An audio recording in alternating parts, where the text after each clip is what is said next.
これでやっと。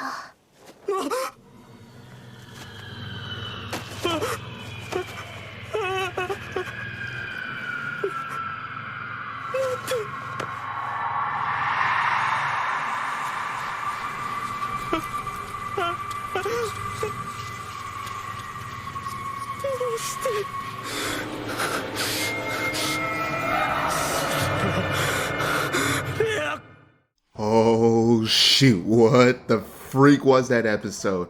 Oh my gosh, I still got goosebumps. Hello everybody, Megazard here, back at it again to give y'all another very excited video, or should I say, or more so twisted kind of episode review, because oh shoot, this episode is a whole though. Today I'm going to be reviewing episode 11 called The Taste of Death, and if you hadn't already done so, you can go ahead and click that card in the corner and check out my episode 10 review if you so happen to miss that one, and then bounce back over and watch this one though, because man, you're going to have to brace yourself for this one though, because I never seen an episode this heartbreaking and so twisting and so, oh my gosh, I was just on edge for the whole entire episode. I mean, good night. Like, there was like literally 3 parts that hit you really hard. There was the Beatrice part, there was the Roswell part, and then at the very end with the Emilia moment, I was like, gosh dang. I was like, I was certainly not prepared for this episode. And I have a crap ton of stuff to say about this episode as a whole, so we better go ahead and get up into it though. So without any further ado, let's go ahead and dive straight up into this episode review of ReZero Season 2.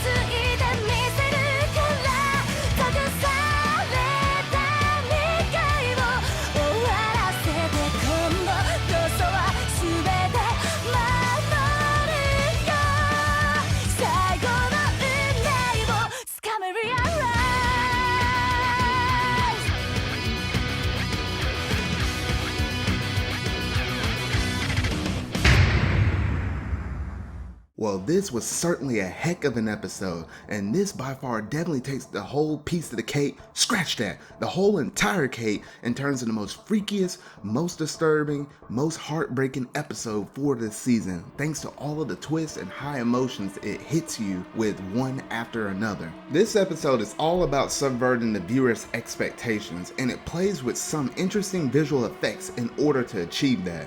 The reflecting eyes and motive, which has been present since the very first episode of season 1, are back again, first in the scene between Subaru and Beatrice, and later between him and Emilia.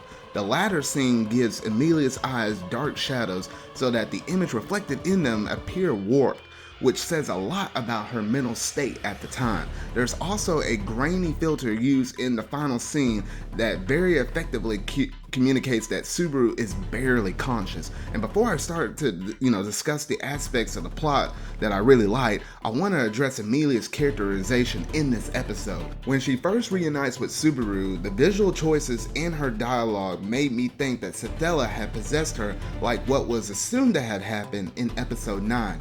Yet Subaru seems to think that this is indeed Emilia, just not acting like herself. If so, just how did her attitude change so abruptly? The only significant difference in this situation at the sanctuary compared to previous loops is that the snow started earlier, with Roswell explaining that his goal in doing so is to isolate Emilia emotionally. But now exactly is he able to drive her to such madness? The kiss at the end was indeed chilling though, and the ending scene was just so freaky. And I just gotta talk about that one little moment with Subaru right before he faded out and the episode ended, because that one moment where Subaru was being held by Emilia, and then the screen was just like black and it sort of kind of faded or whatever. It was just fading in and out. It was a little scratchy. Did like a little like that visual effect where it's like a forward rewind little thing real quick, and you just saw his body almost like as if like it was rotting there for a long time. Like the visual effect on that, just, oh my gosh, that gave me goosebumps. Like oh shoot, like that, honestly, that almost gave me a jump scare, like a mini jump scare. I didn't move out of my chair or nothing like that though, but man, oh man, that was just really disturbing right there. And I was like, gosh dang, ReZero, I was like, you got me on that one scene. You got me right there. Now, while there are plenty of remaining mysteries, I'm glad that Roswell has finally broken his silence and revealed how he has been pulling the strings. He may not be the mastermind, but it seems that his goal is to manipulate events so that Emilia's spirit is broken and Subaru devotes himself slavishly to her.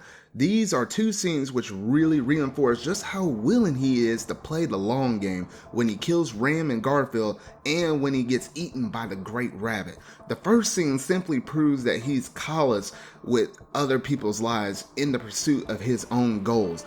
But the second one really drives home the idea that he doesn't even care about his own life as long as some version of himself off in some far off timeline has his wish fulfilled. As Subaru says, this isn't how an ordinary person should think at all. And I gotta break down that little bit right there though, because this man, I was like, Roswell, I always knew he was sort of kind of a shady character though, but for him to have the wherewithal to think, you know what, I'm playing the end game, and he actually sort of kind of knows how Subaru sort of kind of is returning by death in some way, somehow, in some shape or form.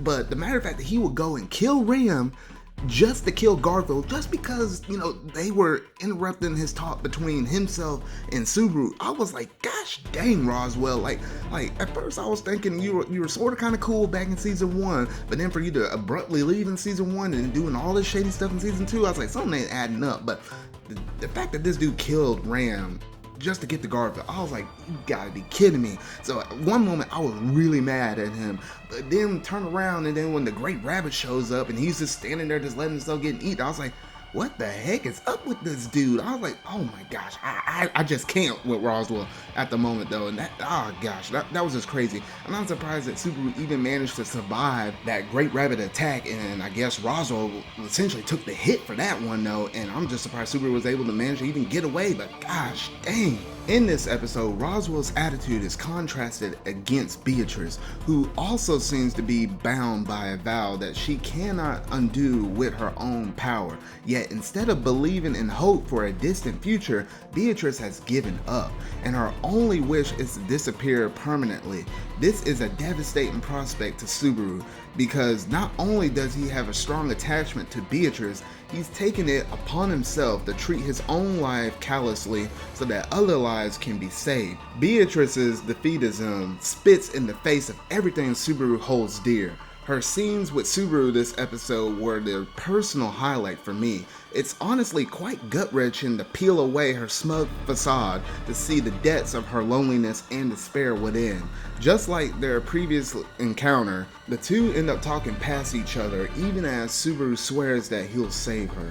As for what ties all of these events together, it all seems to come back to Echidna once again in the end, and it's revealed that Beatrice is a spirit who is contracted to Echidna. That said, it remains to be seen whether she has anything to do with the attack on the inhabitants on the mansion, but this episode reveals that Elsa's partner in crime is Melee, the little blue-haired girl who's been behind the mob beast attack in the first season. But the two continue to play coy about who's really behind the operation, who's really pulling the strings for this attack though. But this first core of ReZero's second season will probably wrap up without any definitive answers for all the stuff we've been seeing so far, but I'm fine with that.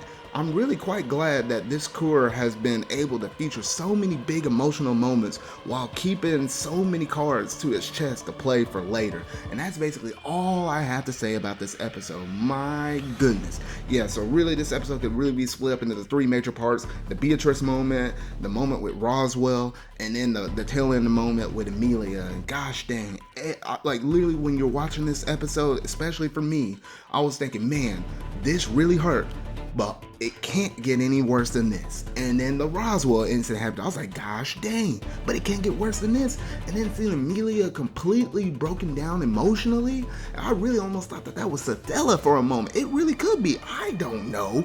But just to see Amelia breaking down that much, I was like, what the freak? And oh gosh, the way how that episode ended in those final moments though, oh goodness, some creepy effects though, that really gave me chills though. But my goodness, y'all gotta let me know down in the comment section down below what all do you think about this episode as a whole though.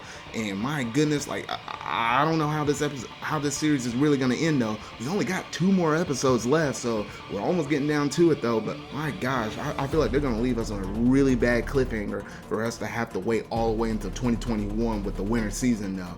But man, that's all I gotta say about this episode. So if you really like this review, go ahead and hit that like button, go ahead and hit that subscribe button and that bell to stay up to date on all things ReZero Season 2 that's happening this season, y'all. So remember, y'all, until whatever video I make next, See y'all. スバル、眠たいの？